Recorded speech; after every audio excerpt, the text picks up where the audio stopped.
This isn't just another Joy Boy theory. This is a revelation, a reconstruction of the entire Void Century, built piece by piece from every clue Oda has been planting for 25 years. And the ending is so tragic, so poetic, and so terrifying that it might redefine Joy Boy forever. We begin with something small, something most people ignored. The Gorosei looked sad when they saw Luffy's Gear 5 awakening. Not angry, not afraid, but nostalgic, as if they were witnessing the return of someone they once knew, someone they once walked beside, someone they once betrayed. And that emotion changes everything. Because what if Joy Boy wasn't the world government's enemy at first? What if he was their hope? What if he was once the guiding light of the very people who would later erase him?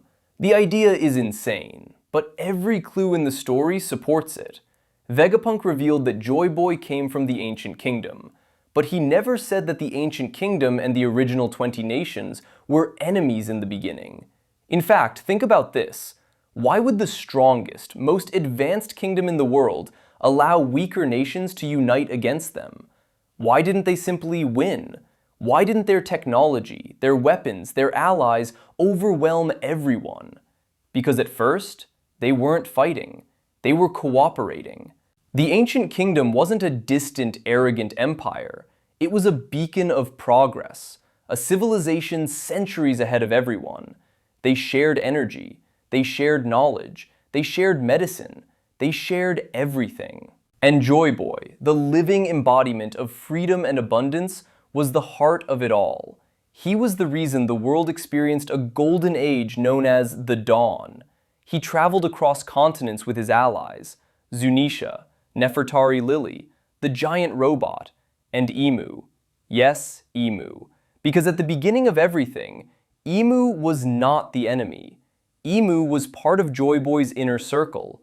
Together they dreamed of a unified world, a world without borders, a world without slavery, discrimination, or hierarchy, a world where Lunarians, fishmen, giants, Shandians, Skypians, humans, all races, would live freely.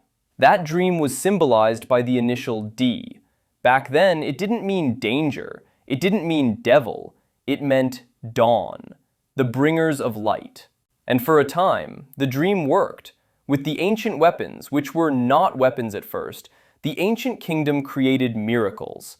Poseidon helped connect the oceans by guiding sea kings to make transport safe and instant. Pluton reshaped continents to make trade possible. Uranus stabilized the weather, preventing disasters. They even created unlimited energy, the predecessor of the mother flame. Imagine that world. A world where technology, nature, and joy were in harmony. A world where Joy Boy danced through cities handing out free energy like candy. A world where IMU and Lily stood beside him, helping shape a new era. But it couldn't last, because Joy Boy wasn't a normal king. He wasn't a politician. He wasn't even a leader in the traditional sense. He was Nika, a god of joy, a god of freedom, a god who laughed in the face of danger. And that is what frightened IMU, because unlimited freedom can be just as destructive as tyranny. Imagine a godlike being with the power to reshape the seas, the land, even the sky, who acts on instinct, who follows emotion, who dances when he should think, who laughs when he should fear, who trusts everyone, even those who could betray him. To IMU, Joy Boy was not a hero. He was a ticking bomb. And IMU wasn't alone. Some kings feared Joy Boy's power. Some feared the Ancient Kingdom's technology. Some feared that Nika would eventually bring chaos.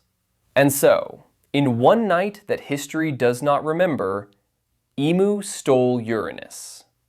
Lily helped him, convinced that she was saving the world. The 20 allied nations followed, believing a great catastrophe was coming. And the Void Century began, not as a war between good and evil, but as a civil war between former friends. Blackbeard's words echo this perfectly. People's dreams never die. But people's fears? Those never die either. For 100 years, the war raged. Pluton terraformed islands into battlefields. Poseidon tried to command the oceans, but without Joy Boy, the Sea Kings lost hope. Uranus wiped entire nations off the map. Lunarians were hunted. Giants fought until their extinction was nearly guaranteed. Elbaf burned. Fishman Island sank deeper. Shandora fell from the sky. And the ancient kingdom, the greatest civilization in history, was destroyed. But the saddest part? Joy Boy never fought back with full strength. He could have won. He had the ancient weapons. He had allies. He had technology centuries beyond the world government. But if he fought, the world would break. So he surrendered. Or he died protecting the last survivors. Or he sacrificed himself to seal something far worse. That sacrifice became the One Piece. And here's the twist. The One Piece is not just a treasure. It's a mechanism, a machine, a catalyst that will sink the red line, connect every ocean, and return the world to its original shape, the true form of the planet. That is why Roger laughed. He wasn't the chosen one. He was too early. The world wasn't ready. Poseidon wasn't born. Luffy didn't exist. And Joy Boy's reincarnation hadn't arrived. But now, everything is aligning again. The sun god has returned. Poseidon is alive. Pluton sleeps in Wano. Uranus is in IMU's hands. And the drums of liberation have begun to beat once more. And when Luffy reaches Laugh Tale, the world will drown once more. Not as a tragedy, but as a rebirth. A new dawn. A new age of adventure. A new world. Exactly what Roger dreamed of. Exactly what Joy Boy intended. Exactly what Luffy unknowingly lives for. Because Luffy isn't saving the world. He's resetting it. And that is the real destiny of the Sun God. Joy Boy didn't fail. He simply didn't finish. And Luffy will complete the circle he started 800 years ago. This isn't the story of a hero versus a villain. This is the story of friends turned enemies, a kingdom that tried to bring light, a world that chose control, a god who chose laughter, and a shadow that chose fear.